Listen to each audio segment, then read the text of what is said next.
Coming to you from the city of the weird. Exploring topics from the esoteric and unexplored to dimensions unknown. Shining a light of truth on the darkest corners of our reality. Welcome to the Curious Realm.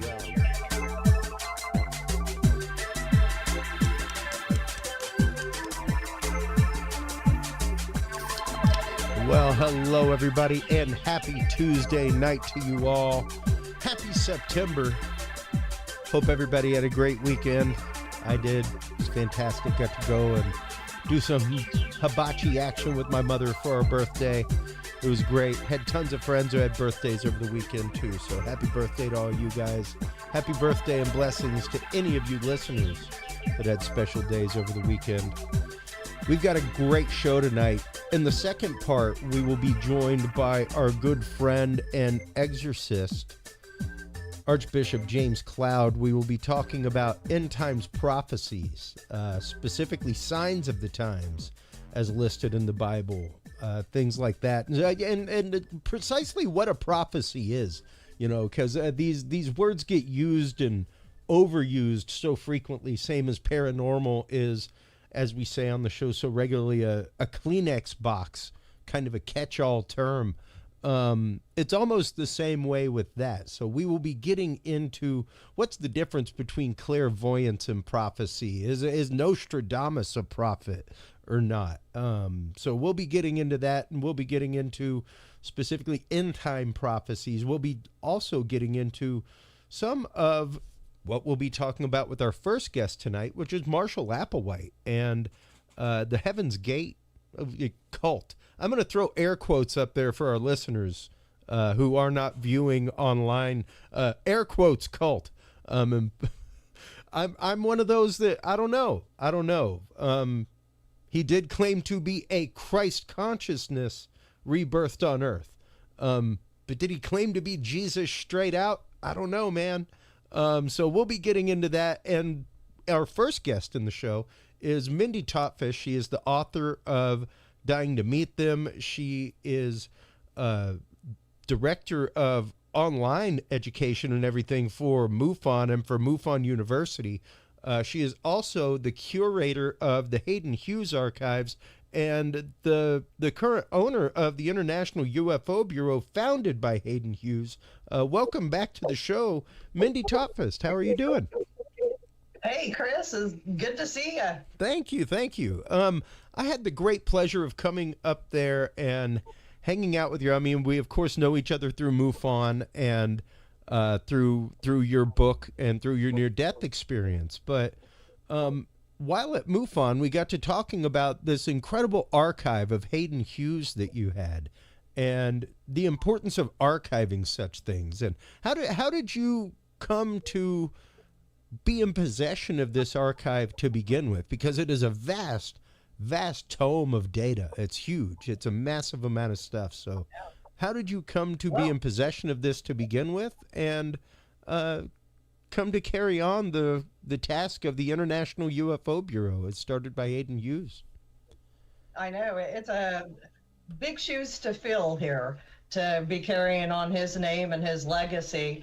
And whenever I first got involved with MUFON, about a year into it, I became state director of Oklahoma. And I figured, well, I guess I'm the expert here now. So let me go back up and see, some of the history of UFO sightings here in Oklahoma. I had read through stuff before, just kind of out of curiosity, but I knew that I really needed to cement my knowledge of, past sightings. Yeah. And when I was doing that, I kept coming across Hayden Hewes, and I was flabbergasted to find out that he had actually been out in Hartshorn, which was the site of the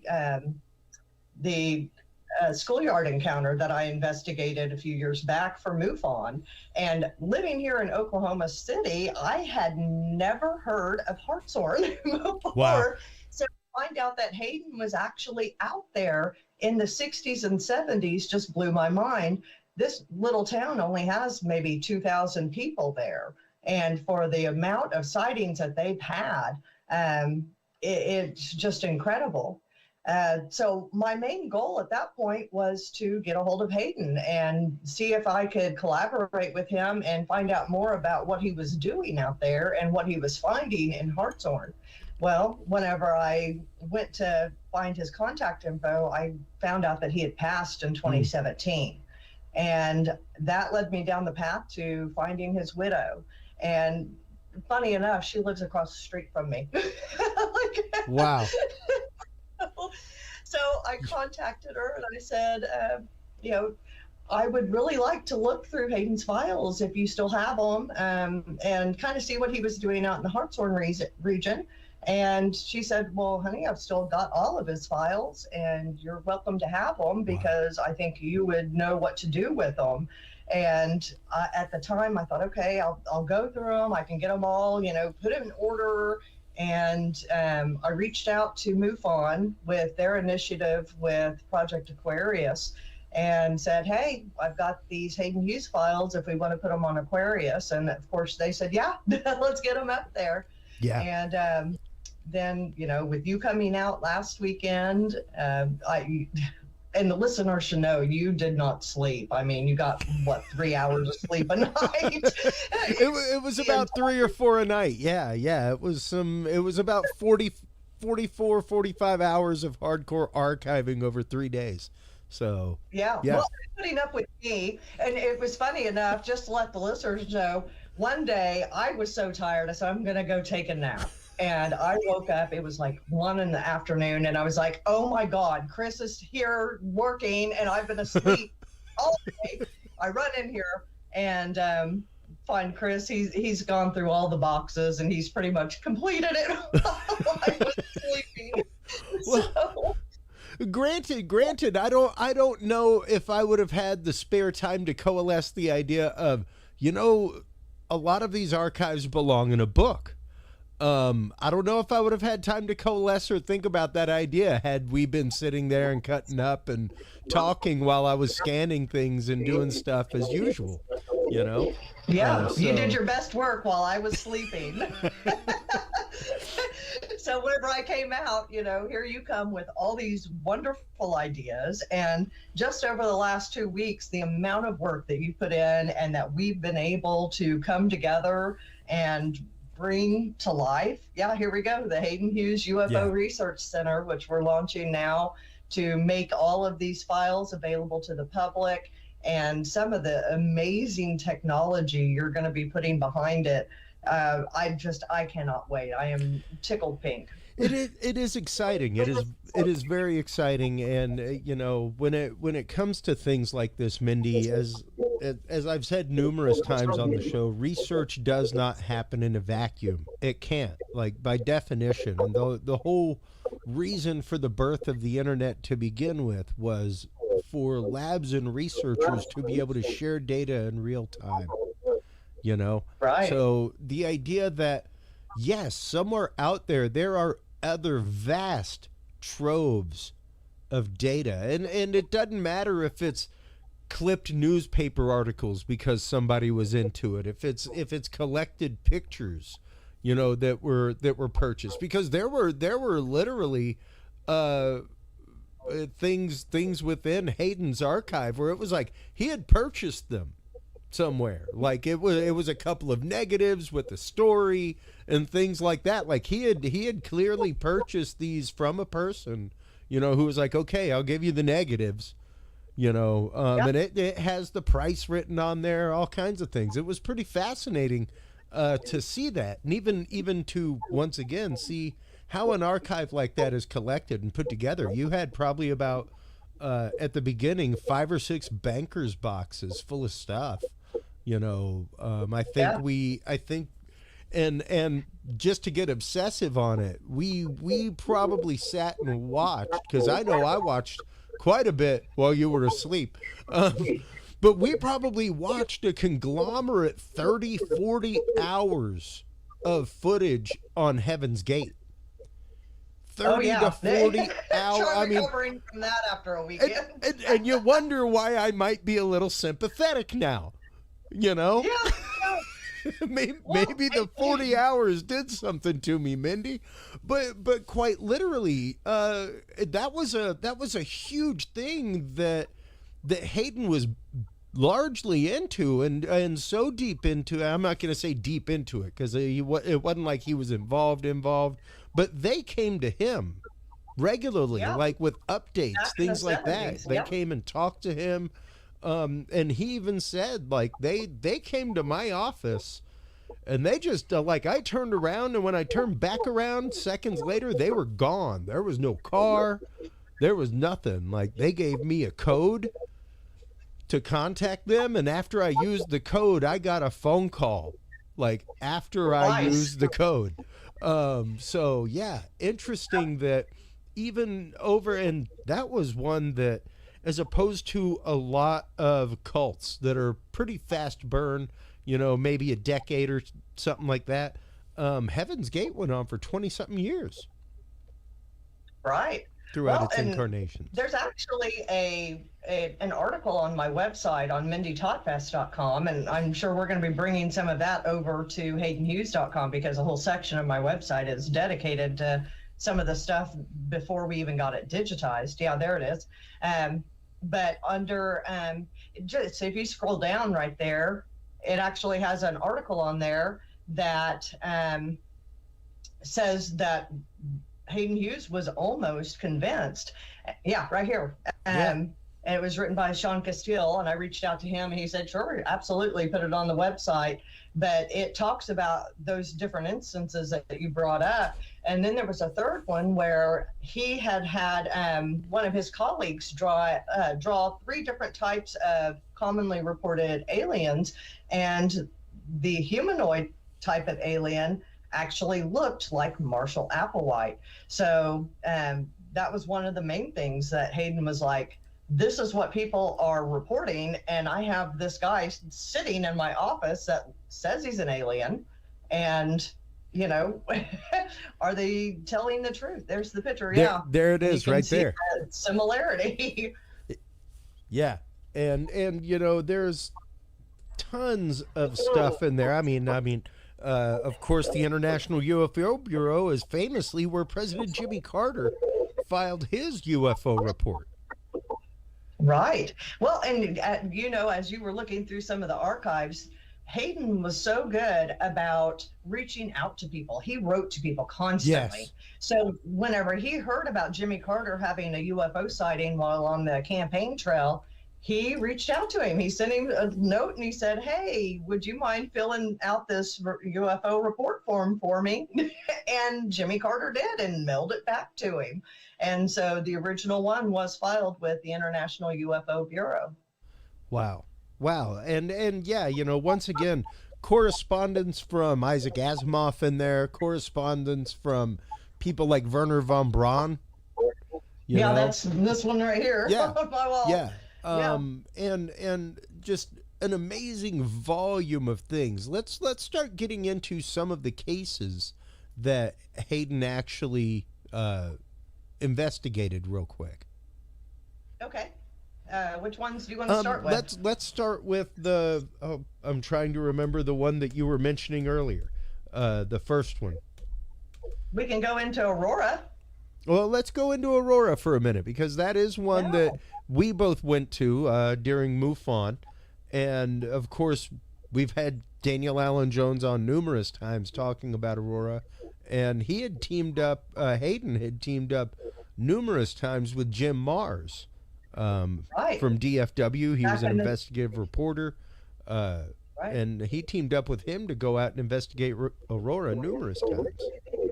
So, yeah, that was back in the 70s, and Hayden's widow, Bonnie, was actually there for that. So we have a living witness to what kind of transpired at the time.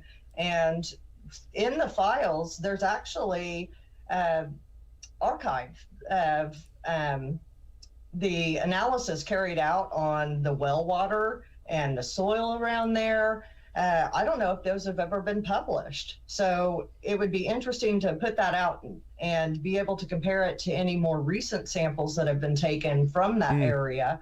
And of course, to back up some for your listeners that may not be familiar with Aurora, It was back in 1897 whenever an airship was said to have crashed into a windmill, and the occupant was said to be not of this world, and they supposedly buried it there in the town cemetery. And when we went out there in July, you and I and Daniel and Melinda Leslie and others, It's great. they had actually moved this big rock that you see there in the picture, and they've put in like 4 little headstones now. So I don't know what they're doing at the site, but we were checking it for radiation and whatnot, and metal detecting and whatnot to see, what we could pick up in the area. Yeah, and it has been a long storied case, and interestingly enough, that is one of the first UFO flaps in the United States was the summer of 1897. There was one that I was literally about to text Daniel about earlier that I didn't know if he was even aware of, in Beaumont in 1897, just months before this happened. So there was a whole flap of airship sightings, and even the idea of a UFO flap, the fact that there's a series of sightings that happens in an area, that was quite literally the case with the Hartshorn flap. Right. Out in Hartshorn? Yeah. Oh yeah, well, Hartshorn is, obviously it's continuing. People are still reporting things. The interesting thing about that, there was actually the wife of the postmaster, her name was Claire Morgan, and she had seen the first UFO just like a day or two prior to the outbreak there in 1965, which was July 31st through August 2nd. And I believe hers was like on July. Yeah, there we go. It was right there a day or two before. So she actually saw the first one in Hartshorn. Well, she knew exactly what was going on. And so she started taking reports from people there in town and holding sky watches. So people would sit around and watch, and they saw two types that they had called the red blinkers, and then there was a silver one that they called the leader. And she had hundreds of reports that she had logged, and then Hayden, of course, went out there and really kind of teamed up, and she had started writing for his interplanetary intelligence report, supplying information about what was going on there in Hartshorn. And I went out there a couple of years ago with a reporter and spoke to witnesses that are still seeing things and remember these sky watches. And it really, there's something weird about Hartshorn. And I continue to be intrigued by it and look into it. But I think that it's fascinating that the entire 1965 flap really kicked off there in that small town. Interesting. And once again, the idea that it was dependable enough that they could have, sky watching parties for it.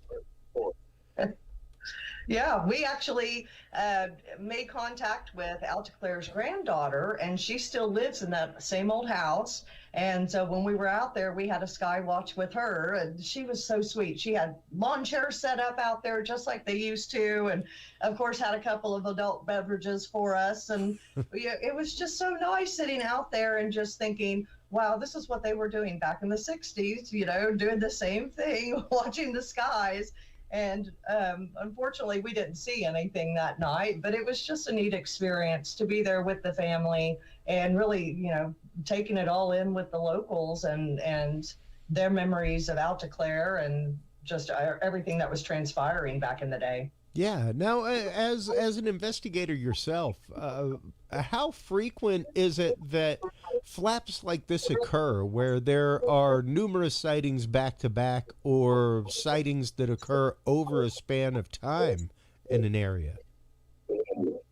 Yeah, I've been with MUFON for about 5-6 years now, and I have not seen anything declared a flap within that time. So, I mean, they're few and far between where there's just multiple sightings. I'd say probably the last quote unquote flap would have been when the Chinese spy balloons were going over, if that's what you want to call them. But we knew, something was going on during that time. And then, of course, when Starlink was first started, everyone was seeing motherships and, fleets coming through. So they would be false flaps that I've seen so far. So for something to still stand, there was something going on, and I'm looking forward to the next one. Yeah. And, there have been numerous cases over the last even decade that have been massive, huge sightings, things like that. But when it comes to something like this flap that happened there in Oklahoma, it's on another scale. Well, the 65 flap actually took place across like 7 states, I believe. There was an airplane that was flying over Kansas that saw some of the objects. There was people at a Air Force base over in New Mexico that were reporting the objects. Tinker Air Force Base had caught several objects on their radar at the time. So it was across several states throughout those few days here in central U.S. Wow. And, once again, to know that this kind of stuff is out there, the archives of it, that he had covered this in real time as it happened to begin with, and that these archives are out there. Is there anywhere else that this data, I'm sure that there's copies of the interplanetary report kicking around somewhere at garage sales or in somebody else's private collection, something like that. But do you know of anywhere else that all of this data has been gathered together in such a way on this specific flap of sightings?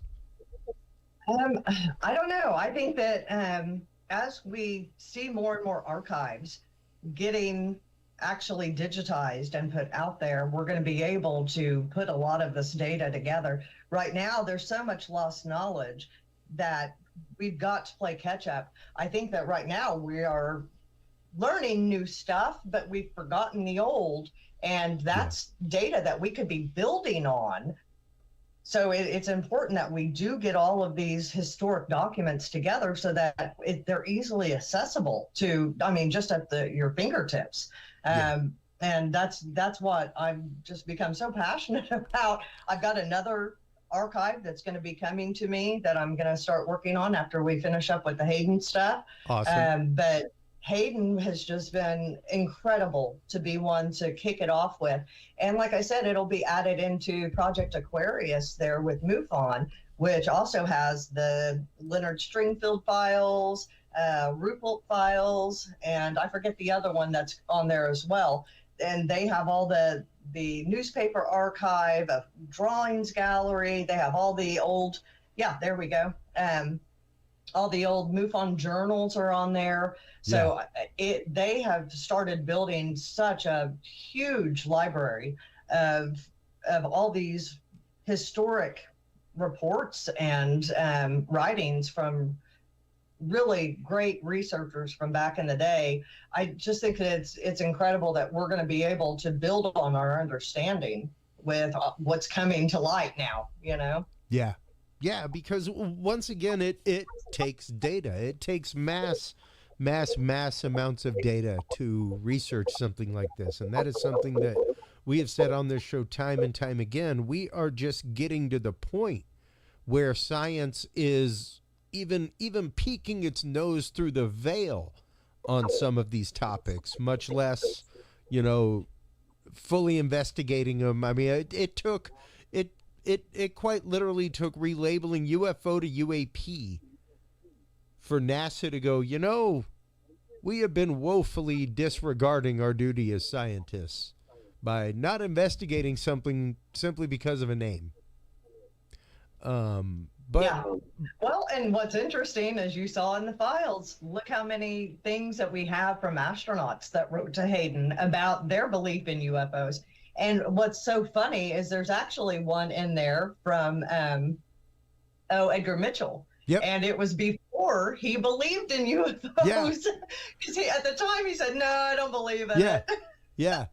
And even Werner von Braun was like, no, I don't know about this phenomena that you're talking about. Like, most of this has been explained.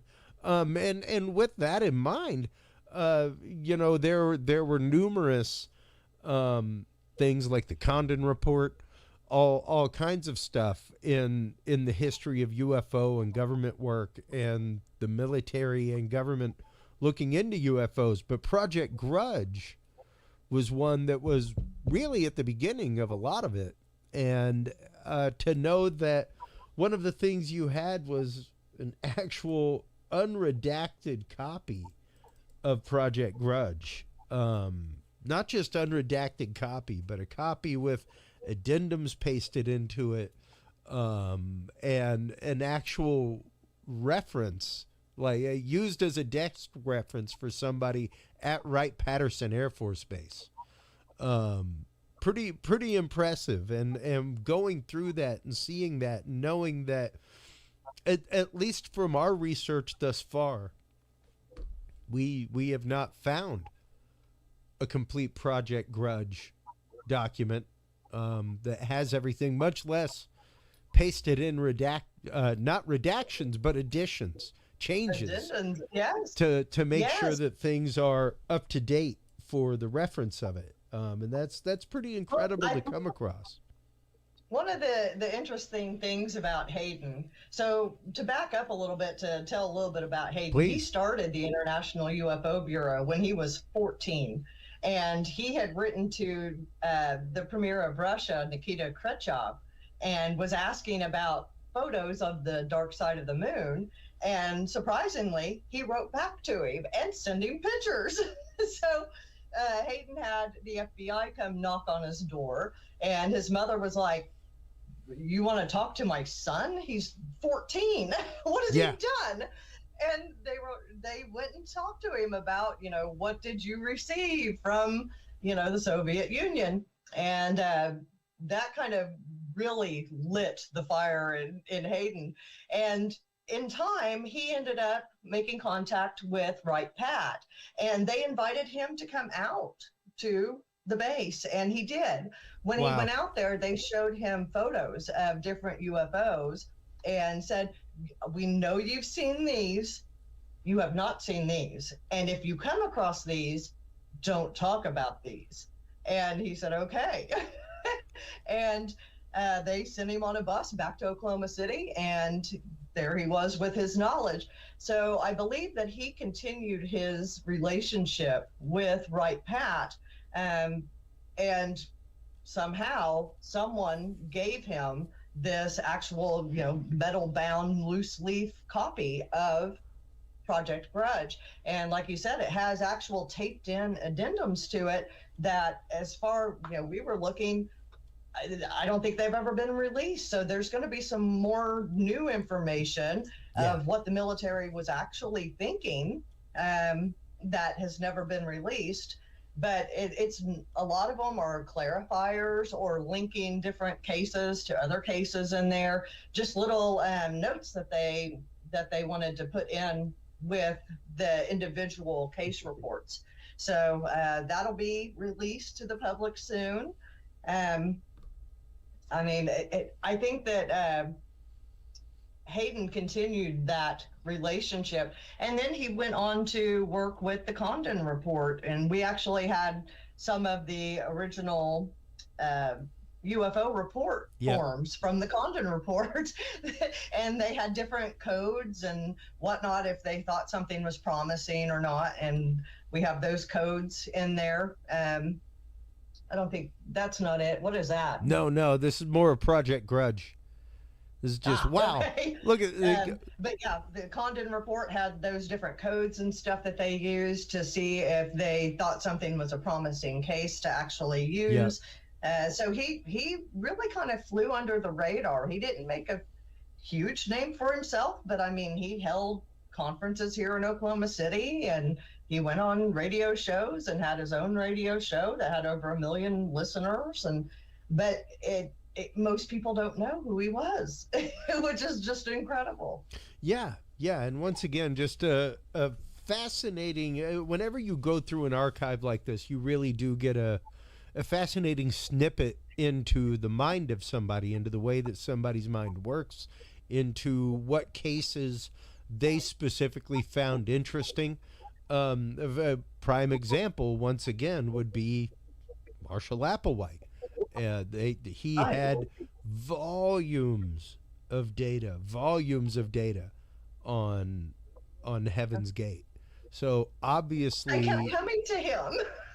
well, and they They kept kept coming to coming in him. and visiting with him Yeah, and Brad Steiger, and they ended up writing Inside Heaven's Gate, which had a lot of the writings from Marshall Applewhite and a lot of his beliefs, which we listened to hours and hours of. Which it's interesting with me. Yeah, there we go. Inside Heaven's Gate. It's kind of hard to find now, but yeah, it really gives you a good look into the investigator side, and then what Marshall and his followers really believed. And I guess in the first release of the book, Marshall wasn't happy because the publishers had cut quite a bit of his gospel. And so they had him re-release it with some more of the information from what he had written. So it's interesting. I know you have a religious background. I have, a religious background, yep. being married to a pastor, and to kind of hear his take on things. He was the son of a pastor as well. There he is with them. That's in the International UFO Bureau with them sitting with, I believe that's Brad Steiger. Yeah, recording their interview there. And that's just it. Like you said, with this religious background, it's fascinating to see the way that somebody really delved into this case and the idea of it, because once again, to have an actual, and one of the things that we transferred was an actual copy of the intake video, Earth is recycling, and to hear the words of Marshall Applewhite, to hear his teaching, to hear what he said. Once again, it's always been fascinating to me. It was something that happened during my lifetime, when I was a young adult, shortly after I left the seminary, things like that. And yeah, I don't know. I guess I always identified with that, quote, true believer aspect. And yeah, when they first came out, they were going by him, which was human individual metamorphosis. Yeah. And he talked about, kind of transforming as in like a butterfly being in a cocoon. Yeah. And then, of course, then they moved over to Heaven's Gate, where they talked about the level above human. And that's where they believed that they were going, was that next level above human. Yeah. So he weaves in a lot of Christianity. Absolutely. And a lot of New Age beliefs. Some of the things really aren't that far out there. And some of them we hear from, different belief systems still today, just in different places. Yeah. But he had put it all together. And it was sad, how it ended, but they truly believed in what they were doing. Absolutely. Absolutely. And, even to explore the concept of, once again, how long the air quote cult lasted, which was a long time, long enough that, once again, ABC, or what it was, either ABC or CBS, did a made-for-TV movie about them at one point called The Other Two. I believe that was the name of it. I may be wrong, but yeah, like they did a whole made-for-TV movie about T and Doe, and the teaching that they had about kinds of stuff, yeah. So it's like, it was fascinating enough that 1982 television caught a hold of it for a made-for-TV movie, So it was apparently a fascinating doctrine, and something that they didn't they didn't hide or squirrel away or anything like that. They didn't ask people to give them everything that they had upon entering. It was pretty fascinating. And just to give a little bit here, here is a little bit of the intake video. Pretty bold in terms of religion, in terms of anybody's intelligent thinking. To most people who would consider themselves intelligent beings, they'd say, well, that's absurd. What's all this doomsday stuff? What's all this prophetic stuff? You know, intelligent human beings should realize that everything has their cycle. They have their season. They have their beginning. They have their end. They have cycles. We're not saying that planet Earth is coming to an end. We're saying that planet Earth is about to be refurbished, spaded under, and have another chance to serve as a garden for another human civilization. Interesting stuff once again to hear from Marshall Applewhite himself. And when we watched all of that, the predominant thing that I got, and this is not about Marshall's teaching or anything like that. Remember, folks, this was 1997.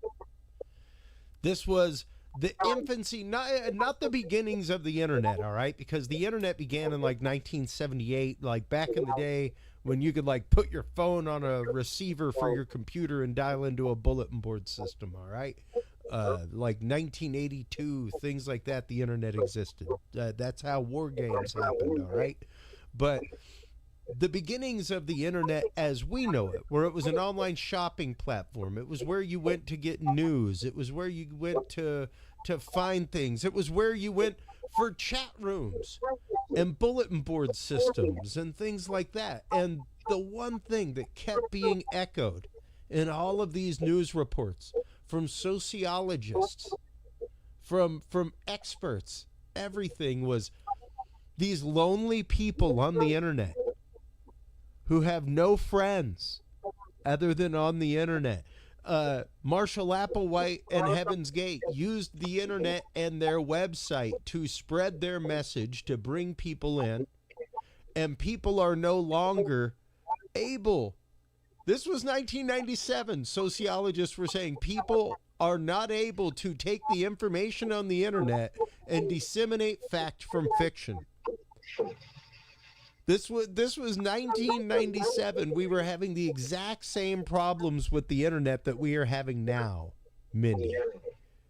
You know, where quite literally, if you post a picture and don't give proper data on it, you could convince anybody of what's in that picture. You know, so yeah, it was interesting to see that. Here we are almost 30 years later dealing with the technology, and we're having the exact same hurdle with the technology. We're having the exact same issue when it comes to this community, when it comes to, and I'll play the video that I normally play at this point, that I recorded right here in my backyard, you know, where it's like, if I was to post this video anywhere on the internet with no information other than, hey, I recorded this flashing colored orb in my backyard last night floating across the sky, you know, I could probably get a whole lot of responses from people about it. Now, if I give the data with that and explain how high it was, what time it was, everything else, you could probably figure out that that is the dog star Sirius unfocused in a telescope with just the natural motion of the Earth zoomed in through a telescope being exaggerated as motion moving pretty rapidly across the screen. But without data, we don't have that. You know, if it's happening in a vacuum, if that information is happening in a vacuum, we don't get that. And it's very much the same way when it comes to how people process things on the internet, how people were drawn in to the message of Heaven's Gate. And people ask all the time, you know, like how does a logical person, because they made their money making websites for people. They were SEO masters like before SEO as we know it exists. You know, like they were great at that kind of stuff. So that's how they made their money. They were a step forward in the new world of the internet. So it's interesting to see that, and interesting to see that even investigation wise, things like that, we are still faced with the same hurdles right now. Right now, we still have the same information bias as a society when we find information on the internet right now that we had in 1997, almost 30 years ago. I think it's worse now because now we have AI, you know, and you see these photos and wow, that's incredible, you know, trying to differentiate between what's AI generated. Well, and it's not that great yet, but we're getting there because anytime that there's a picture of a person, you know, they have 7 fingers, 2 mouths, or they're conjoined or something. Mm-hmm. But it's going to get to where it's indistinguishable from reality. And I mean, it's darn good already. Oh, yeah. But yeah, there was a whole show that we watched that we had to archive that was talking about the usage of the internet to put this information out there. And just the different belief systems, if people were able to catch on. And look how many cults and different belief systems are out there now. Yeah. But it's one of those things where the more you learn, the more you realize you don't know, because some things that when I first started in investigating UFO encounters, I thought, that's kind of silly. But then you hear it over and over and over again from different experiencers, and you're like, well, maybe it's not that silly. You know, I would never discount someone completely, but there's some things that you just have personal bias and you think, well, that's not likely. And you have to maintain some semblance of, you know, straight thinking. So yes. And I've said, I know you have had your experience, not only with NDE, but with the divine. I have had mine with the divine and with shadow people, things like that. I will never discount anybody's experience. However, there was a situation recently where I heard an experiencer start talking about their experience, and then start expanding on their experience and how they had contact with 15 different species, and these things happen to them about 15-20 nights a month, things. And I'm not doubting anybody, but immediately to me that's not red flags, that's flares in the sky. Like, hey, wait a minute. There's a person on social media who I don't see post much anymore, but they used to post pretty regularly out of San Antonio. Like, I see these in my backyard, like 3-4 nights a week, and it's like, at that point, why aren't you selling tickets? Yeah. Because it's no longer, unidentifiable. I would say. I wouldn't say it's an anomaly at that point. It's a pretty known quantitative. If you can just like hop out 3-4 nights a week and take pictures of them or take video in your backyard, that is no longer anomalous. That's a regular occurrence, and you have to consider that. You have to be willing to consider that research-wise. Unfortunately, you do have to let that be a possibility. Even though it may, and that's something that research-wise you have to be ready for, I think. Well, that's why it's so important with like what I do with Director of Training with MUFON. Yeah. Just to make sure that our investigators can rule out what's able to be ruled out. We have such technology now. It within an hour or two, you can do a full workup and check everything that we're able to check within the night sky. Now, This isn't going to include military things, but regular aircraft and meteors and placements of the stars and planets and we can check all of those things and rule out, satellites that are going over. And if there is someone that's having a regular occurrence like that, normally it is satellites that are being misidentified. And if we're able to pinpoint that, then we can show them, hey, next time pull up this app and look and see if that's lining up with what you're seeing.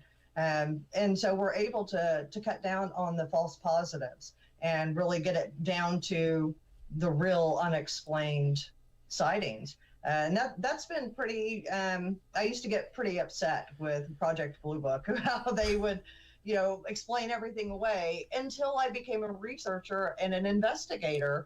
And I started realizing, okay, a lot of these really are misidentifications, and I can understand where the frustration is, because there is something going on that we cannot explain, but a lot of things are explainable, and we have to really be open-minded to those that we can't explain, but within reason. Precisely. And, that is actively a lot of the effort that we have at Curious Research, is the idea of being able to bring this kind of research to science. And what we have to be willing to do is say, okay, what we have is data. We need to start looking at it all as data until we get to a point that we can call that data evidence, because evidence should be held to a different standard. Evidence should be, as we say on the show regularly, something that exonerates you in a court of law. Like, you should have that kind of confidence when you say we have evidence. Well, and again, on the MUFON side, I know your book that you just put out is wonderful for people to go out and be able to document what they're seeing. On MUFON side, we're putting a big push towards getting out in the field and collecting the evidence. There you go, your field observation and encounter log. and that's the thing, though, is that it starts with observation. Like, that is the beginning of the science. As soon as you have seen something, you are now the scientist. Like, your observation begins the scientific process, people. So it does. That's with the intake of the report, and then people like me or other field investigators, we can go out and collect this evidence, send it off to our lab, and get hard science behind it that actually helps prove the phenomena. And with the hard science, when people say, oh, I saw this, I saw that, well, let's put that to the scientific test. Let's run the analysis on it and see if we can back that up. And that's where we're going to, really start making some good breakthroughs. Well, and that is also where things inside of red circles start being explained sometimes, Mindy, and that can be hurtful to people. That can be hurtful to a paradigm of somebody's belief, and I get that. I understand that. But we have to remember that just because the picture or the video that we took or the audio recording that we have ends up being explained does not mean that we have not contributed to the science of the cause. The science of the cause is once again honing things down to the point of unexplained, honing it down to the point of phenomenon, that 3 to 5 percentile range. So the more data that we have of known quantitatives, the faster that happens for the rest of them. So just because what you brought to the table has been explained in the realm of known quantitative, that only expands the realm of known quantitative. So you've still added to the scientific data set hugely.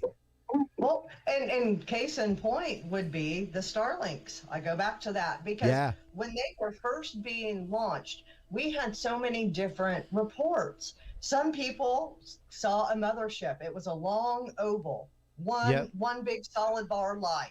Some people saw a fleet and they saw dot, dot, dot, dot in the sky. Some people said, I saw one light go over. A minute later, another one went over in the same direction. So you're getting all these different reports, but it's from the same source. And then when Falcon 9 started launching and returning to the launch pad, then we had the separation of the first and second stage, and we had the spirals. That The first squids and the spiral that spirals. went right over Oklahoma. Yeah. So my phone was lit up that night with all these fantastic, I'm like, oh my gosh, is this another mass sighting? But took an hour or two to start looking through what's going on here. And it was the launch of that first Falcon 9 with the separation stage, Yeah. and it created that spiral. So we have all these different explanations for one single phenomenon. And we wouldn't have understood that if we didn't have the observations from all of the witnesses reporting to be able to understand this is all part of the same thing, and it's all explainable. Yeah. So it does. It all contributes to our understanding, and I hope people really take that to heart. Well, and it's important, and with that comes the importance and the onus upon people like yourself, Mindy, who have possession of archives like this, to digitize them, to get them digitized, to make sure that the research, because the metric research done by someone like a Hayden Hewes, the metric research done by somebody like a Jim Mars, is just vast. It's vast. And it is irreplaceable when it comes to hypothesis, theorem, when it comes to the case files that they have, and even the marriage of those case files with things like MUFON, where once again, as MUFON says all the time, if it happened 30 years ago, let us know. Your report of your event 30 years ago. Our guest in the next segment, Archbishop James Cloud, and I believe he is doctor also, if I'm not mistaken. But Archbishop James Cloud, he reported his incident from when he was early child, like 9-10 years old, I believe, just this last year and a half, 2 years, to MUFON, but Wow. Your report 20 years later may confirm 3 other reports that were given 20 years ago, the night of or the night after. It's funny. My mother, with me growing up, my mom was never into UFOs or anything like that, but she had always told me that her and my aunt had seen a UFO hovering at treetop level right outside of my grandmother's house. Wow. And she had told me, it was my sophomore year of high school, and we were out there on my grandpa's old Ford, and we saw it. It came down, it was huge, and it was silent, and it was hovering there, and it had yellow and red and blue flashing lights. Well, fast forward to a couple of years ago, I start finding out about the 1965 flap. And lo and behold, it was the summer of Mom's sophomore year when everybody was reporting this. So my mother had actually seen one of the UFOs during that huge flap that happened over the city.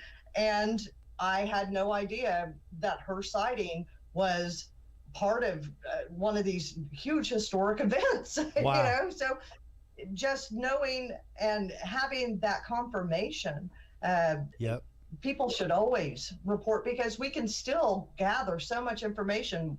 My big report of the schoolyard encounters, what set off this whole, journey into getting the Hayden Hewes reports and all of his files, and now all of the information that we'll be able to make available to the public. We haven't even scratched the surface today. You know that, and I know that we'll be speaking about this more in depth in the future, because all we really talked about was Aurora and Heaven's Gate, and I mean, There's we got tons. almost 25 megabytes, gigabytes of data. Yeah. Well, let's be very clear. We've got almost 20 gigs of documents. It's just a massive amount. It's a massive amount. So yeah, I've been working since I got back, cleaning things up and trying to write a script to watermark all of these things individually, so that I don't have to go through and do it by hand. Um, all kinds of fun stuff, and even working on the website, things like that, trying to. But for me, once again, it's a passion project because I am passionate about research and about sharing research and about the idea that, once again, it cannot happen in a vacuum. By definition, you've got to have a ride or die research buddy, something, Well, like you and Chris, you're such a godsend. You really are. Thank you. With your knowledge and IT capabilities and being able to connect with people like myself that have these kind of resources here, that just that partnership, we would not be able to put it out to the public on the scale we are going towards without you. So thank you so much. Absolutely. I mean, really, from the bottom of my heart, I just adore you. And I hope that people will really look at reaching out to you if they have archives similar, even if they're small archives. All of this data that we can put together for researchers to add to our collective knowledge of this phenomena, it all helps. Absolutely. And that's why, I was more than happy to help out with Project Aquarius with things like this to be able to get this information culled together and brought together and under roofs where it's accessible to people, where it's no longer hidden away in a basement, that kind of stuff. Somebody was asking me not too long ago, how does stuff like this just vanish? And it's like, because it doesn't mean the same thing to everybody. It's like how did Dad's $500,000 baseball card collection vanish? Because when he died, Mom was like, "Oh my God, I can finally get rid of these things." And she doesn't care about them. She doesn't know what they are. They're just baseball cards, man. I at one point, I'm sure, had tons of toys that whenever I left, my mom just stopped. Nope. Things like that. So yeah, it happens rapidly. And we as humanity lose that knowledge rapidly if it's not shared, if it's not kept around.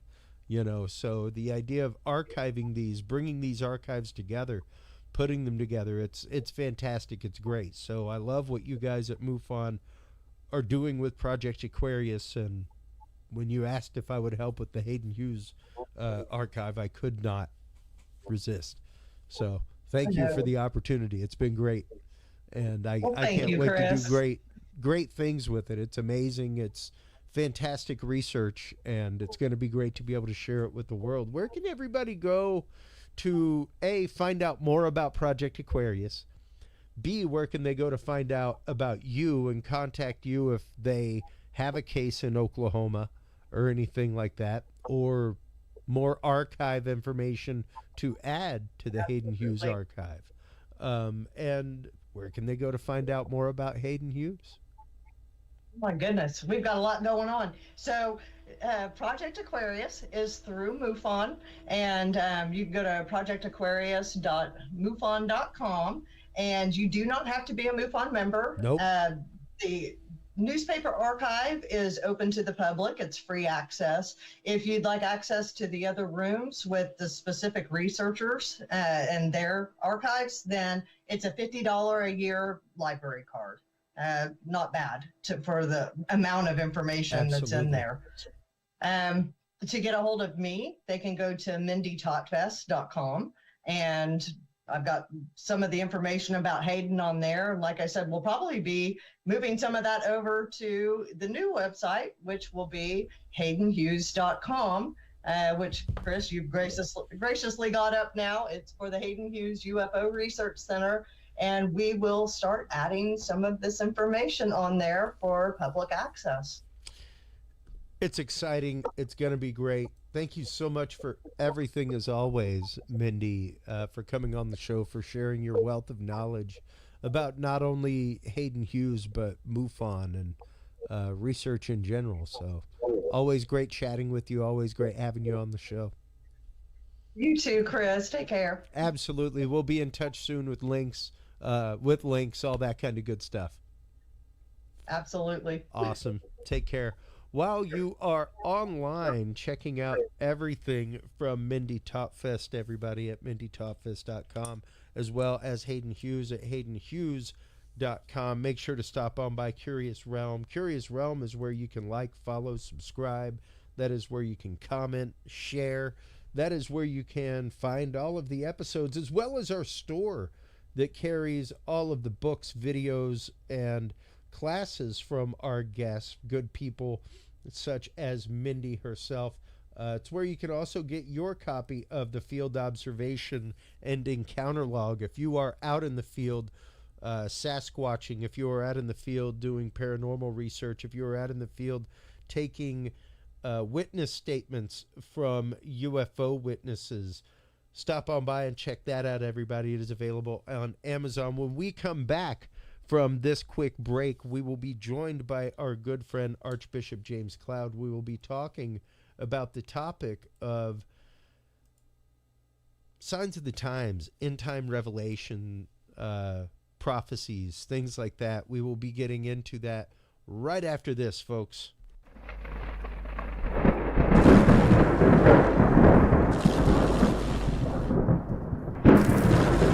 The key to good science is good research.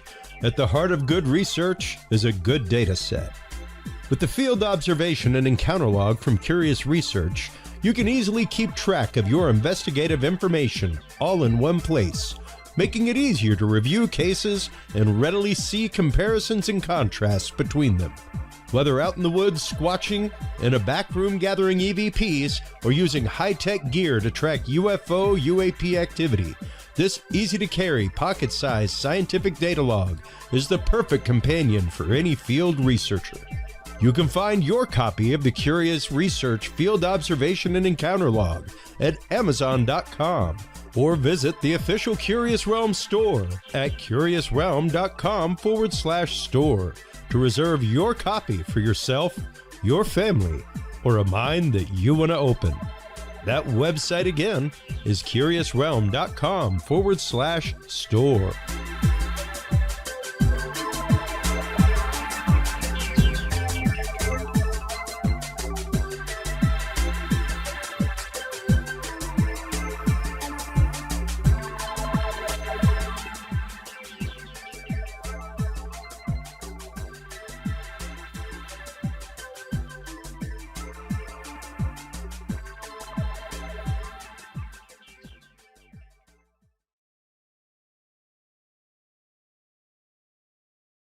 An exorcist and an amazing terpene profile, an amazing product. Stop on by and check him out.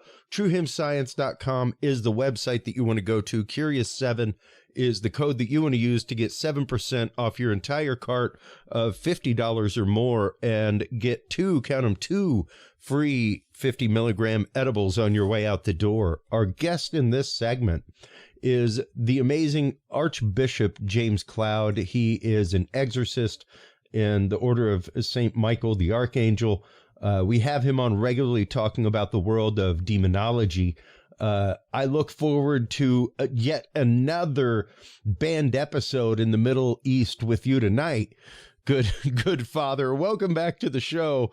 Archbishop James Cloud, our guest tonight. We are talking about signs of the times, end time prophecy, things like that. This is, of course, something near and dear to my heart as a student of the Bible, as somebody who spent his early life looking to become a Catholic seminarian, became a Catholic seminarian. But more interestingly than that is the idea of where these ideas come from and where these ideas lead to, Archbishop, and specifically when it comes to the prophecies. And I use that word in a capital sense. I don't use it in a lowercase sense because to me, people like Nostradamus, let's get this very clear at the beginning of this show, folks. Nostradamus is not a prophet. I hate to tell you, he may be a seer, he may be a clairvoyant, what have you. But he is not a prophet. Prophets offer a way out. You cannot say that any better. Prophets offer a way out. So if there's no way out, if this isn't a moral lesson, do this or else this will happen, then it's not a prophet. You're talking about a seer. So let's get that very clear up front before we get into biblical prophecy and the idea of apocalyptic prophecy, the idea of prophecies of the end of time as we know it. So where do these really begin in biblical tradition, Archbishop? Where do these, I guess, apocalyptic doctrines start from in the Bible? Well, it starts really in the Old Testament, from the books of Daniel and Ezekiel. You got the Gog-Magog war prophesied to happen near the end. You have the Psalm 83 war, which could be happening currently in the Middle East. You have, of course, the book of Revelation. You also have 2 Thessalonians, 1 Corinthians, that speaks about at the time of the end what the temperature, shall we say, of people will be like, unloving, disobedient to parents, ungrateful, unholy, etc., etc. That pretty much marks the current world, as when you look at that passage of scripture, I mean, it's right there. Then, of course, you have in Revelation, John the Apostle saw all of that was to happen. God was basically saying, well, this will happen regardless of timing, if people change their ways or whatnot, because at some point people will stop changing their ways and will stop leaning on God and lean on themselves for such things. And so you have in the book of Revelation or the book of the Apocalypse, it's called both, but you have, huge archetypes like the mark of the beast. You have a world government, and the government will basically be a socialist dictatorship, which is interesting to note that most of the world seems to be moving toward socialism. Yeah. Look at the election in the United States. You got a choice there. Well, and I think it's very important to note at that point also, Archbishop, the fact that it is a perceived socialism. It is a deception upon humanity. It's not an actual socialism that's there for the betterment of mankind that gets taken advantage of by the other side, by the Antichrist. It's set up for the Antichrist, like from the get-go. It's not something that's like, let's do this for the best of humanity, and then it gets corrupted. It is of corruption. So that's very important to state, that like what you're seeing, at least according to deep biblical tradition, is according to how it's supposed to be. It's not going to be made for the betterment of mankind and then corrupted. Yeah, correct. No, the upcoming world government will be for the benefit of one man, the Antichrist, and his false prophet. So in order to impose this mark of the beast, this digital currency, on the entirety of humanity for identity, for medical records, for you name it. And most importantly, you can't buy or sell without this mark, which works perfectly for a digital currency. If they don't like what you're doing, they simply shut off your money flow. Yeah. It's that easy. It's programmable central bank digital currency is really what it boils down to. And this is all of these things. If it was just one of these things popping up, you could say, well, yeah, that's probably a foundational thing. It'll be developed years down the road and become whatever. But you have world governance, you can look up the World Economic Forum, look up what the UN is trying to put out as far as world governance, I should say. And they're backing the whole universal digital ID for all world citizens to verify who they are. And, and if a person didn't have any biblical background or biblical insight on this stuff, it sounds really good. My money will be secure. It'll be a verified ID. It'll cut down on fraud and all this. And hey, who doesn't want peace in the world and blah, blah, blah. Sounds good. Yeah. Yeah. And I have even said on this show, Archbishop, the fact of, be prepared for a digital wallet. Be prepared for it. There's a major crisis going on with the dollar right now. I literally posted articles about it this morning. It's Monday, folks, just so you know. Second guest is always pre-recorded. So, but yeah, the fact is there are already these concepts being put into place. And I've said it before on the show. Get ready for a digital wallet that is not only your passport and your ID, but it will also be possibly your means of voting. Which will all be encrypted with blockchain. And don't get me wrong, I have traded crypto. I have generated crypto through mining and helped build the blockchain. All right. So I have full faith in blockchain technology as far as keeping things safe, keeping things encrypted, that kind of stuff. Like, yes, you could probably do your voting from a blockchain phone and absolutely like not have to miss work to go vote. However, could that also be used as a means of one world push technology? Darn tootin' it could be. Yep, absolutely. We're sacrificing a lot of our freedoms in across the globe, really, for convenience. I believe it was Ben Franklin that said, a person that gives up freedom for safety and security deserves neither. Yeah. Yeah. Yeah. And you do have to be concerned about that. And that kind of brings us to kind of the entire quandary of end time prophecy to begin with. And once again, loops us right back to that capital P term prophecy, the idea of free will. The idea of free will being exercised by humanity, and the fact of even though there is a divine plan, and even though we take part in that divine plan, we do not alter said divine plan. Correct. And we tend to shoot the prophets, Padre.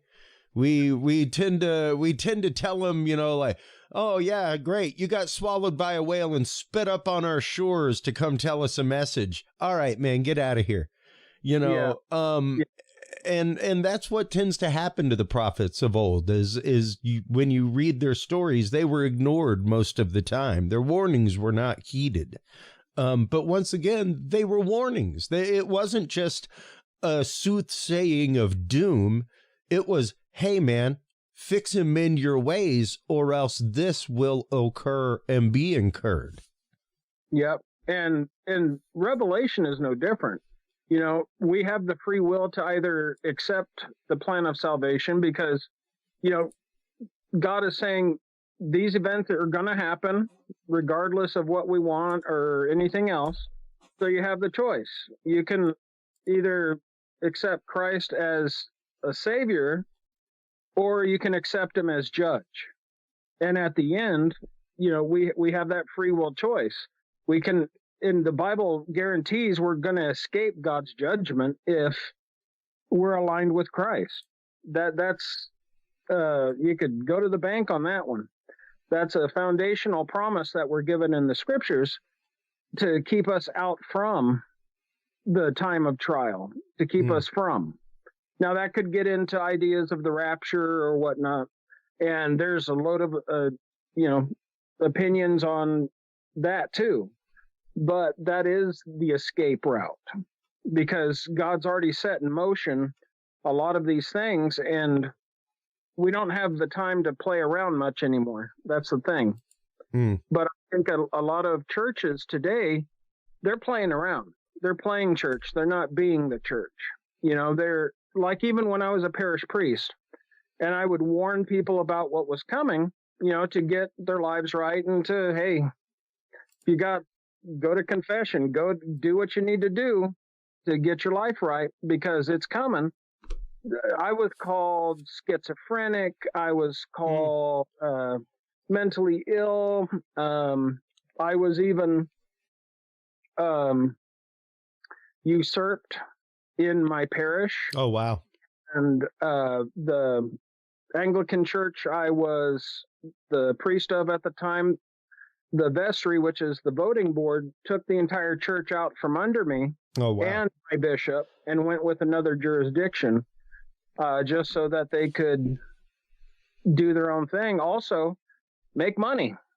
Because I was always about, let's live for Christ. Let's focus on the scriptures. Let's see what the Bible say. Be a good Berean. You are looking at the scriptures and divining rightly with the Holy Spirit.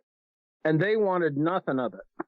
And God forbid I talked about sin, because then, now everyone's getting butthurt.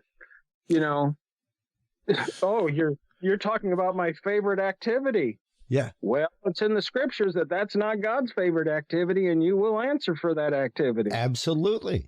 Absolutely. And even once you start looking at, I guess really the only way to put that, Father, is interpretation. Once you put those things to interpretation, interpretations swing and vary widely. If you put it down to hard fact of what is on the page, and that is immutable and does not change and is not bound for interpretation, then that gives you a different angle of argument from it. And it takes people of open minds and open hearts on both sides to be able to have that bridging, even right now. Like, fully that, we've had more than one conversation. There are some things that I fully disagree on, but I'm perfectly willing to have the conversation about it. Because we've got to be willing to have the conversation about it. We've got to be willing to have the conversation, sadly, folks, about the end of time, and about the fact of, whether or not I still practice Catholicism a few days a week within the bounds of a church doesn't mean that I don't follow the modicum of tempus fugit memento mori from the Knights of Columbus, and the idea of time flies, remember death. What will you be remembered for? How have you changed the world? How have you put the world to change? That is our charge as Christian men, period, is to ripple the waters around us and make sure that as we leave, that the world is changed in some way.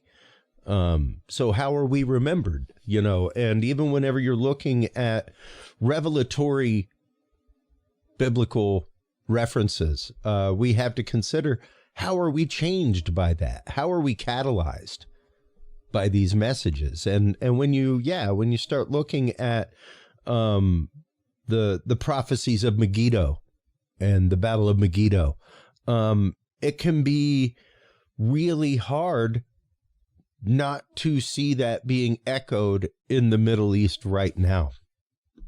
Yeah. Yeah, it's very hard. And,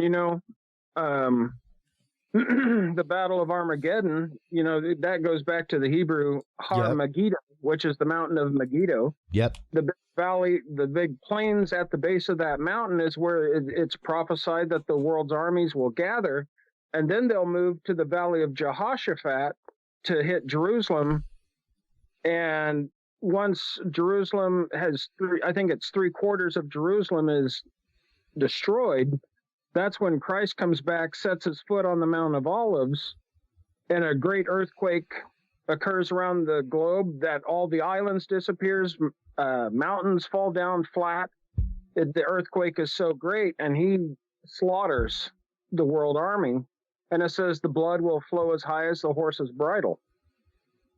So, it's that piece especially isn't metaphor. We see, and the Valley of Megiddo has been a site of wars for thousands of years. Yep. In that area. Main trading vein that went through there. You had, I think even the Silk Empire went through there, and then up through Petra and out, through Jordan. All of these things, it's, for me personally, I'm going to speak for James, Sure.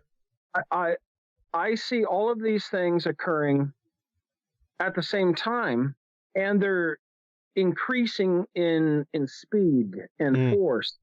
Yeah. And the world governments are saying we need a world government. We need a UN. That was one thing that the UN did say recently on a news article. The UN wants to have a global digital currency like Security Council, so that the G20 nations can oversee a global digital currency, and they all can work on one central bank digital currency, basically one ring to rule them all. Lord of the Rings reference there. and truly, that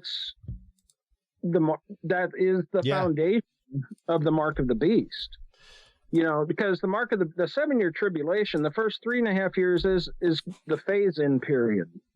Once what begins that is they'll sign a 7-year peace deal with Israel and these other Arab nations around them, and then that's the day the tribulation period starts. The 7 years. Yeah. It's a countdown. Yeah.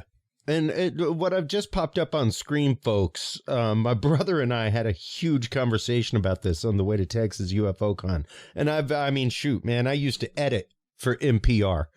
And I've heard the Lucis Trust commercials and things like that. And it never really dawned on me, never really looked it up. But we started getting into it about Lucis Trust. And the interesting thing is knowing that the Lucis Trust has the support of the United Nations. Now, some of you may be like, Chris, what is this Lucis Trust that you're talking about? Here's their website. The Lucis Trust is dedicated to the establishment of a new and better way of life for everyone in the world, based on the fulfillment of the divine plan for humanity. Its educational activities promote recognition and practice of the spiritual principles and values upon which a stable and independent world society may be based. The esoteric philosophy of its founder, Alice Bailey, informs its activities, which are offered freely throughout the world in 8 languages. Now, once you start digging into things and start seeing things, you start seeing messages about like the confusion of Lucifer, things like that.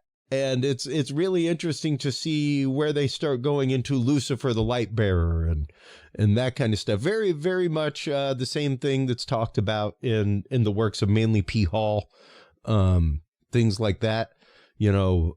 Which is, of course, a lot of the reasons why the Catholic Church has always said, like, you can't be a Catholic and be a Mason because, well, they're talking about the Luciferian knowledge system and the idea of Lucifer, the light bearer, and, things like that. So, but that is the Lucis Trust. And it's interesting to see that once again, here is this religious organization that has the support of the UN as a means by which to get a global spirituality going.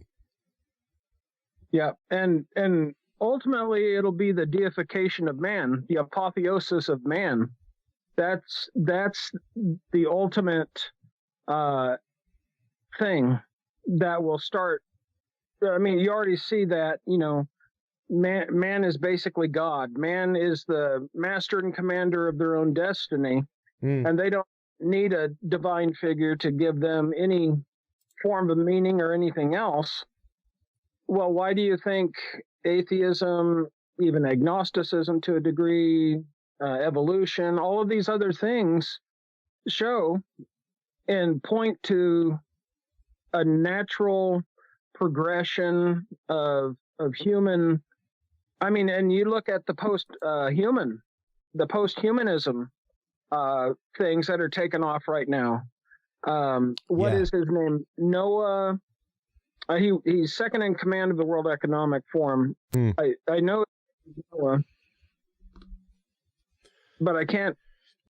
That's okay. Think his name is, but Noah Harari, I think, is his name, and he totally lambasts God, Christ, religion, and he says man is God. Yuval Noah. Yuval. Yeah, his middle name is Noah Harari. Yeah. Yeah.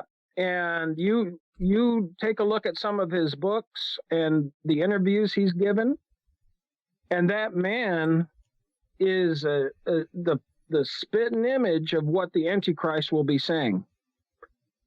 And I don't know if he is. I'm not saying he is by any means, but his mentality and his words that's backed up the World Economic Forum and by the UN is exactly what blasphemies that the Bible talks about when it talks about the man of sin exalting himself above all other gods, because it's really about man becoming God. And in post-humanism, you're talking about cyborgs, AI implantations. You're talking about enhancements to the human body, and especially once you get it. And you know, we've definitely had Grace Scott on the show. He's a futurist. We've had Zoltan Istvan on the show before, back in the Dudes and Beer days, talking about just the world of transhumanism. What you're talking about, the coming singularity, the idea that eventually there will be no barrier between humanity and machine. And it will go beyond arm implants, things like that. That's what we're doing right now. Don't get me wrong, but the idea that wetware will soon exist, things beyond the idea of just the neural implant for seizures and that kind of stuff. Even the technology that's been seen with MIT coming out of that. Where they did a recent study with a bunch of people that had the cerebral implant in the back of their head for control of seizures, and decided to study the way that their brain was able to work and what kind of information they could pull from that. So while under an MRI and receiving data from this, they had them listen to a Pink Floyd song. And then 2 weeks later, had each person in the study go back into the MRI, and this time they hit record and had them think about the Pink Floyd song, and they were able to reconstruct it. Wow. From these people's individual thoughts, they were able to reconstruct the actual song, and it sounds creepy as hell. It's wild. It's wild. But even just the fact of this was something that they were repeatedly able to do. That is a new realm of technology for brain-computer interface. You know? Absolutely. And I've heard of studies that they've been doing. I'm not sure if it was MIT or someone else, but being able to influence the mood and thought patterns through interface like a chip. Mm-hmm. And, you know, I've always wondered why, when the Bible says, once you take the mark of the beast in your right hand or forehead, you're damned. There's no more chance of salvation after that. Well, if your mind is being manipulated by an implant, you're not going to even care. I heard brain scientists say one time on an interview that they were actually able to knock out through an implant a person's connection with God, so that they didn't care about God or think about God or anything like that. Now, I'm not sure where that was, because I heard the scientist yapping about it, and he was all proud, and isn't this wonderful? And I'm just thinking, wow, if that's not part of the mark of the beast, I don't know what is. And that's really interesting. I mean, we talk a lot about targeting technologies, things like that on this show, and just the idea that yes, you could absolutely use an implant, you could absolutely use a regular message, something like that, to break somebody's connection to the divine. I mean, there's a great study that we've been showing a lot on the show that actually came out during COVID from the National Institute of Health, showing that even negative news cycles actively cause bruising damage to the hippocampus, which is the soft velvety glove that protects your amygdala, the little almond-shaped part of your brain that is the reticent reptilian brain, the home of fight or flight panic mechanisms, sure, that have kept us alive for millennia. So when you damage that gentle hippocampus, you're basically leaving somebody exposed to fight or flight mechanism all the time. And the idea that even a negative news cycle can beat up the hippocampus so much that it leaves you in that state. That in and of itself is a means of control. That in and of itself is a means of breaking down that barrier and even bringing some people to the point of disbelief in the divine. The fact that there ain't no God out there. Look at the horrible things happening in the world. Yeah. And that doesn't shock me at all that they would look at that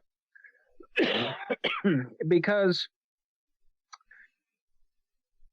from just a control perspective, a fearful population is more controllable because they can offer a solution that population might not have considered before. But now everyone's so scared and nervous and anxious about what's going on. Now, they have the solution to this. It'll solve a bunch of stuff. The immigrants, the world economic issues, identity fraud and identity theft, and all this it's terrible. And as they push, people are like, yeah, give me that chip so I can be more secure. I feel insecure right now. Give me something to make me feel more comfortable and safe, even though they're signing away their rights to freedom. And it is interesting to yes, I think, and I've said it for years on the previous show and on this one, we are rife for this as a people right now in America. We are so entirely divided. We are so entirely upheaved with not only our own communities, our own families, but ourselves, our beliefs, our core beliefs as individuals, as people. And you add that 2 years of lockdown and panic-stricken modes and everything else to that, it doesn't help things. It doesn't help things. And when you start seeing things, folks, like red heifer ceremonies getting ready to start happening.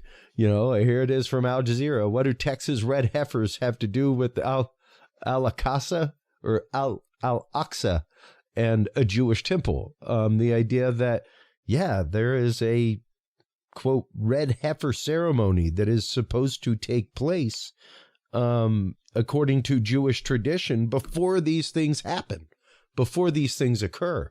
So when you start seeing things like that in the news, and you may be of religious fervor, you may be of deep-seated religious belief, you marry that headline with all these other things and with the panic and it can be hard not to think that rapture is directly around the corner, Father. It can be hard not to believe that. You know? And the interesting thing is Hamas said they did the October 7th attack to actually thwart the red heifers being sacrificed. They actually came out with a news article on that. You could probably search that up. I will. I will. Admitted it. Yeah, because Israel was getting ready to do the red heifer sacrifice. I think it was going to be in April around Passover or whatnot. And so Hamas jumped the attack plan by Hezbollah and Iran and went in by themselves because they wanted to stop the red heifer sacrifice. So even the Muslims believe heavily in the red heifer sacrifice. Wow. So yeah, that's another angle that a person can look at this with. Well, and another one of those quote from Matthew, signs of the time. That is quite literally the theme for this episode is the signs of the time as we talk about in the Bible. So when you get into that and when you start looking at the actual things that are there, the Great Tribulation, beginning of calamities, things like that. Like, once again, I could see how numerous times over.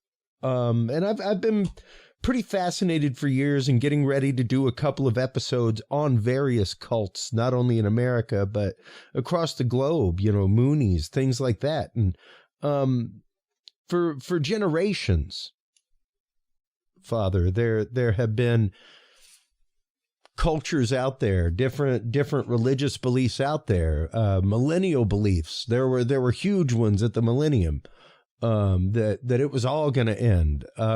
And one of them is near and dear to my heart, the Heaven's Gate. Yeah. And that even David Koresh, where it's like he did some bad things. Don't get me wrong. He did some horrible things. Not so much Marshall Applewhite, but David Koresh definitely, but his believers is what you have to look at. And the fact of their belief, even now, there are survivors from Waco, Archbishop, that are like, these times are coming. And we'll see if David was right, that he's the second coming. We're going to find out pretty rapidly, y'all. And that's where they come down on it, is sure. These things were horrible. They were bad. I'm not saying that they were good, but we're going to find out in real quick order whether or not what David said was right. And they're looking for him to be right.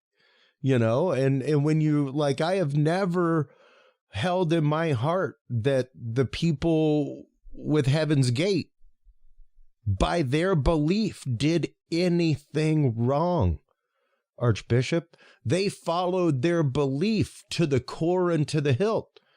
And I can't fault them any more than you can, fault the Hebrews that were fighting the war that led to what we now know as Hanukkah, and that tradition, things like that. These are deep-seated belief that people are willing to die for, and whether you want to call that a cult or not, whether you want to call Christianity a cult or not,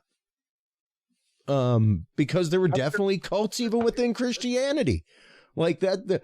The whole Vatican I thing started because of Arianism, which was a cult within Christianity, So yeah, these traditions and these adjunct traditions of teaching have been around for a long, long time, since just about the beginning of organized religion as we know it, prophecies of the end, things like that. So the idea that these are carried through to modern day culture, and especially when it comes to, once again, the idea of the red heifer sacrifice, which may very well be getting ready to go on.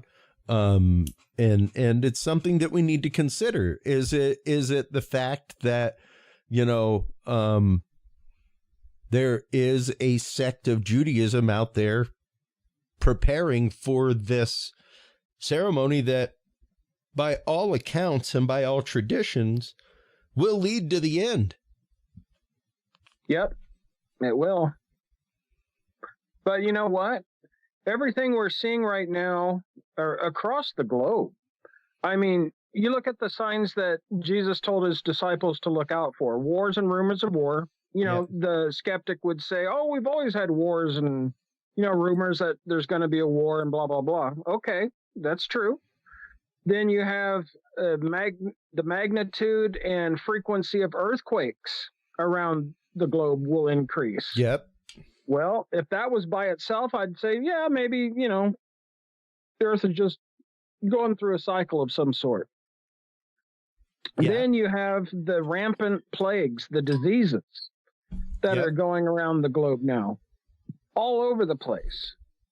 Then you have in the epistles that Paul said that the love of many will grow cold, they'll be heartless, thankless, rebellious, disobedient to their parents, etc., etc., etc. When you read that passage, it like I said earlier, it's exactly what the Bible said it would be. Yeah. And so everything is happening all at once, like Christ said it would, because that was Christ's warning to his apostles, because they were curious. Hey, what's the sign of the time and, you know, sign of the end? And he went through all of these things, and we've always had one or two of those things happening. But he said, when you see all of these things coming to pass at once, the end is near. Keep your candles trimmed, you know, be on your knees. Look for the second coming, because when Christ comes back, it'll be no mistake as to who Christ is. First time he came as the Lamb, second time he comes as King. And so people got to be aware about what's actually coming down the pipe. Yeah. Because you'll have tons of people, even ministers, will say, oh, it's no big deal. These things happen all the time. It's just blah, blah, blah. You know, and for those of us that study the scriptures, know the scriptures, and look at all of these things, to us, we're sitting back going, you know, raising the alarm bell. It's coming, folks. It's coming, because we've never seen the intensity and frequency that we're seeing now.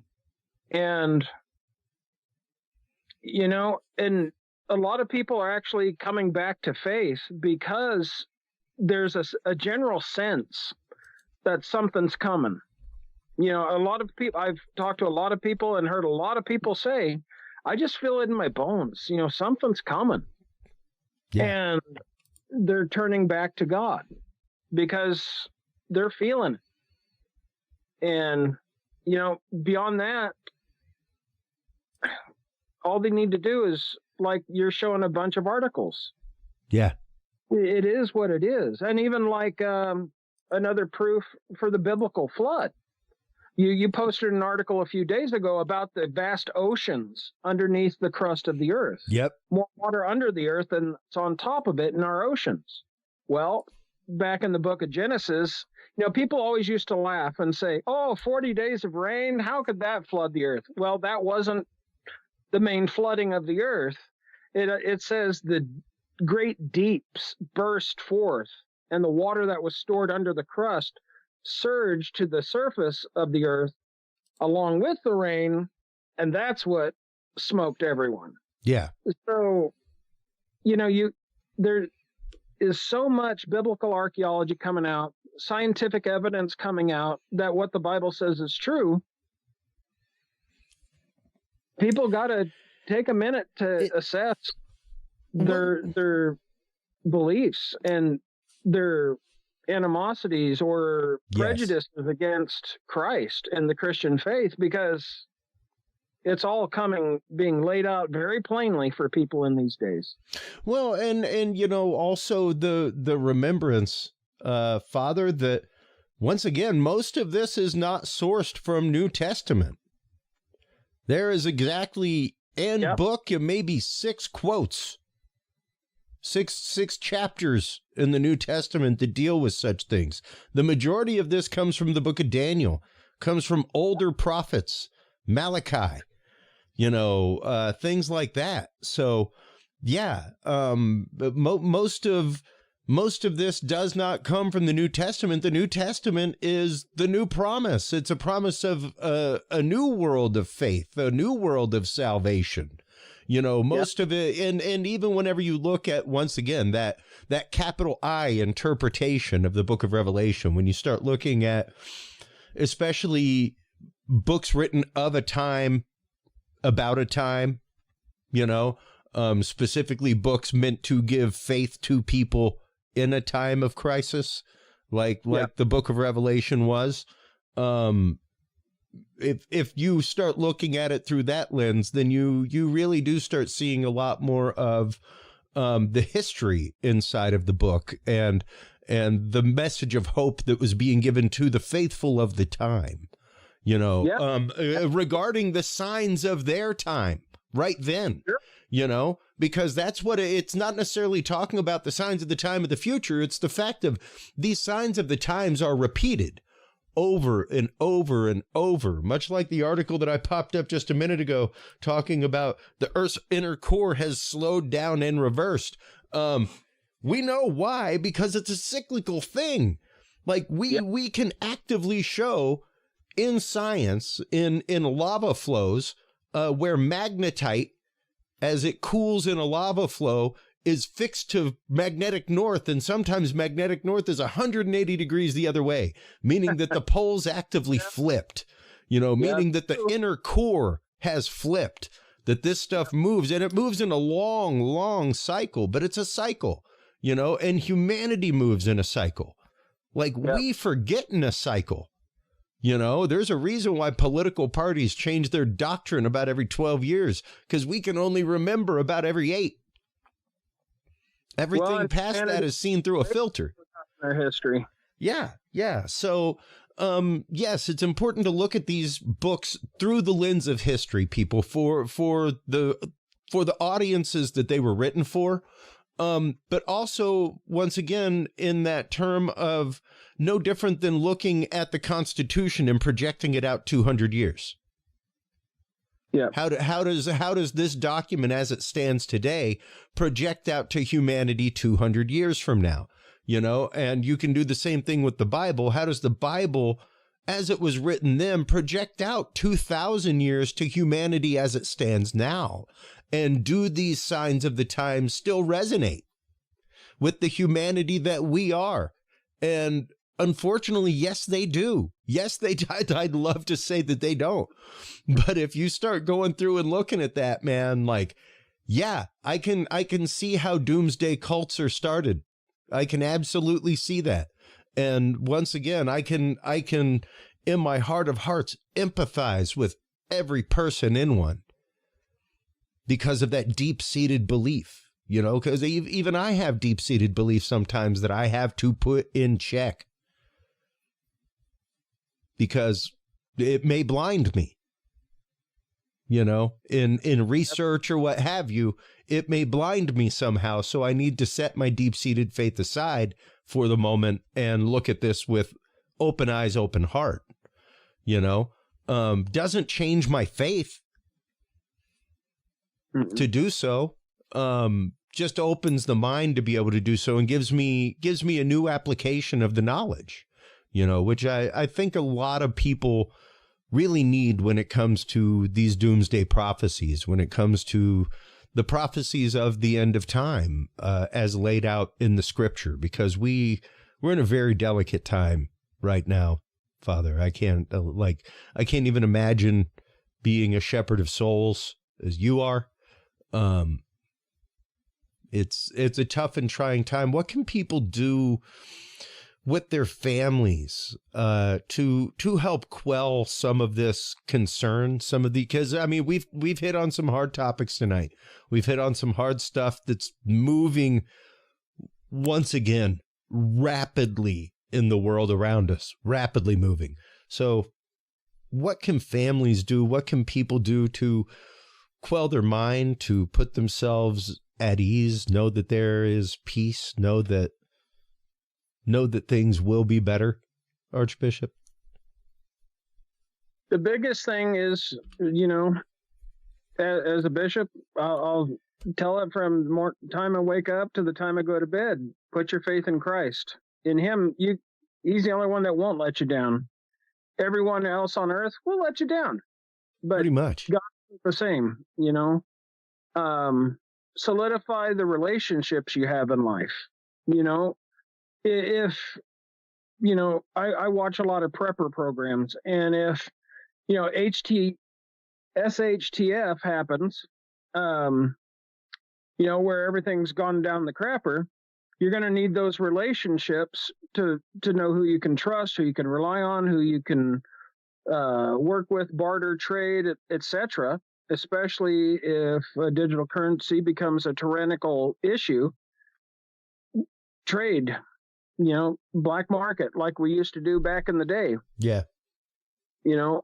That'll be a big thing. Relationships. The biggest, people always ask, what's the meaning of life? At its core, it's this, and it's a very simple answer. Love God with every fiber of your being and love your neighbor as yourself. If you do those two things and put your faith in God and in Christ, you'll be solid. But it won't stop the rest of the world from doing what the world's going to do. At some point, it'll be the end of the age. The world itself will never end. I mean, it's not going to, blow up and go into little space chunks, but an age is ending. A new age is coming. And I'm not talking like, foo-foo philosophical kind of new age. I'm talking God on earth, God present, as the book of Revelation says, as well as the Old Testament prophets. It's coming. It will be here one day. And when Christ comes back, he's ruling with a rod of iron, it says. So there won't be any voting on what people think is best. There won't be any, democracy or anything else. It'll be Christ the King monarchy. And when that happens, there will be peace. There will be joy. There will be eternal life on earth in glorified bodies. And that's the beautiful thing. A lot of people, as heavy as Revelation is, as heavy as the prophecies are, Christ coming back is called the blessed hope. That is what we can hope for. That is what we can, sink our teeth into and stand firm for God on that. To know that no matter what else happens around us, we're still going to be okay at the end of the day. Because, there's an old saying, sometimes he calms the storm, other times he calms his child. And that's exactly where we're at today in this world. If I didn't know the things I know and have studied the things I've studied and believe the things I believe, I'd be a basket case. I'd be a nervous wreck, because everything around us seems like it's a sea of chaos. But understand that in God and in Christ, it is a fortress against anything that may come against a person, emotionally, mentally, intellectually. Yeah. But there's another old saying, you got to stand for something or you'll fall for anything. Yeah. Yeah. And that's just it. That's exactly what I was going to say. I was like, you can call it religious fervor. You can call it religious conviction. You can call it conviction in knowing yourself and knowing what you stand for and believe in if you want to. I don't care. Like we can go full on AA with this, Padre, as far as I'm concerned. Like, hey, if it's the tree next door that is the source bigger than you in the universe, awesome. As long as there is something bigger than you. Understand that you are not the, how's it working out for you? Like you've been able to solve all these problems yourself, right? So yeah. even having going through that court ordered at one point in life, it was one of those like, this was an amazing program to go through and kind of get a grasp on yourself and get a grasp on what you do know of yourself. And when you need to cry out for help, and know that it's okay to cry out for help, and know that there is a force in the universe that you participate in that is there to help you. Absolutely. And I've kind of been with that in mind. The last couple minutes, I'd like to explore the topic of, just taking the Lord's name in vain. That's one that I have been on pretty hardcore since this revelation recently, Father. And that's the idea that because, yes, Kabbalistically, things like that, because we were breathed life into by the Creator, our words mean something. We can manifest amazing things in the world around us. Most of the time, we should not have to call on the All-Father to help us, because we should be able to manifest that help ourselves. We should be able to take care of that. And it's when you call on that, when you should be able to handle it yourself, that, I believe, is the moment that you're taking the Lord's name in vain. Because now you're crying wolf. You're asking for help when you don't necessarily need it, and not that it's not a panic child response, absolutely, but it's the idea of sometimes, folks, the Lord in the universe wants you to work your problem out. It wants you to do your homework, kids. I used to pray to pass geometry all the time. You know what God wanted me to do? Study my God-blessed geometry, man. He wanted me to go home and study my geometry, is what he wanted me to do, my end of the work. And I think all too often people get scared away from a religious path because of religion, B, a spiritual path because those things are not manifesting the way that they believe they should manifest. And it's that idea of when you blow out the birthday candle, is your wish going to manifest the exact way you wished it? Or should you be open-minded and be looking for the ways in which it may have manifested? So blessings can sometimes come in you not getting what you prayed for, people. 100%. And we have to remember that. So yeah, like as you're preparing yourselves, as you're preparing your families for these things, as you're having these conversations with your families, which you should, people, whether you are religious or not, these are trying times in our humanity. These are trying times. Be open with your children. Be open with them. Listen to your children when they come to you with concern about these things in the world. Be open with them, be real, because I do. Yeah, same. I tell my kids the truth. I try to make it not as scary, but I still tell them the truth. Yeah. They need to know. Yeah, absolutely. That's what I have always considered, even whenever I taught religion and spirituality in Sunday school. That is what I held true, is my job is not to teach your children why they need to come to church on Sunday. That's your job with the baptismal promise, parents. My job is to educate their heart and their conscience and make them understand that there is a choice out there for them to make. Yeah. And to help enable them to make a good leveraged choice spiritually. That's my job, that was the charge that I took on as teacher, was that I'm going to be honest. Where you may have lied to your children, I may be very bluntly honest with them, because that's my job, and it was always interesting to see their response to that, to like invite them into my classroom. If you have a problem, feel free to come on in. We'll chat. You can be part of the conversation if you want. So yeah, it's important, like you said, to make sure that families understand these things, that families have conversations about it, that faith-filled families have conversations about it, that non-faith-filled families have conversations about it, and where they lie and what they believe and why they believe it. That's important. It's important. So thank you for the time tonight.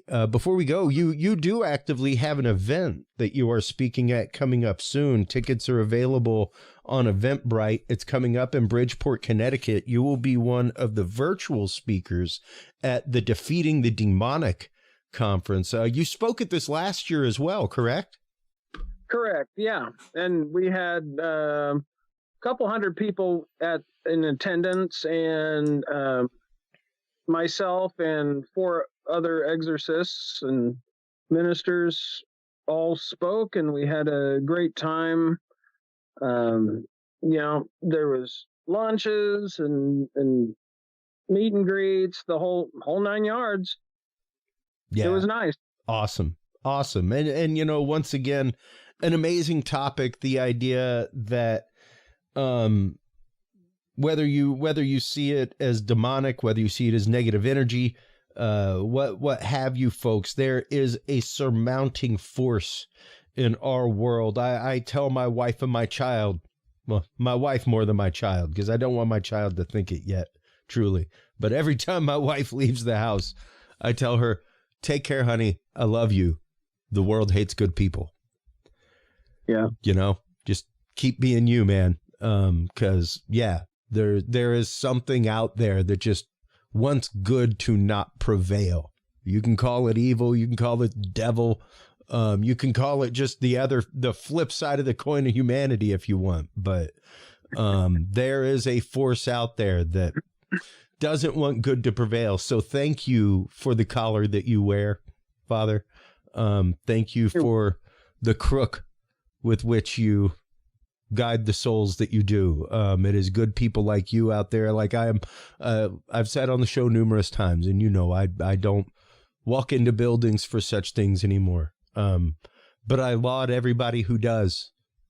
And I sing the praises of everybody who finds their way to that door every week. If that is what it takes for you to reach the divine and to talk to the divine and to experience that, run to it. So thank you for that. Thank you for your time as always. Oh, you're very welcome. So, well, on that note, folks, thank you so much for always tuning in. Let everybody know where they can go to buy tickets for that, where they can go to find your works, where they can go to find your books, Father. Well, my book is on Amazon. It's an exorcist journey, walking with the paranormal, an exorcist journey. My brains can all. That's all right. We've been talking about, but yeah. And then of course the event that I'll be speaking at in October, Defeating the Demonic. A lot of good guys on there. We pretty much lay it out.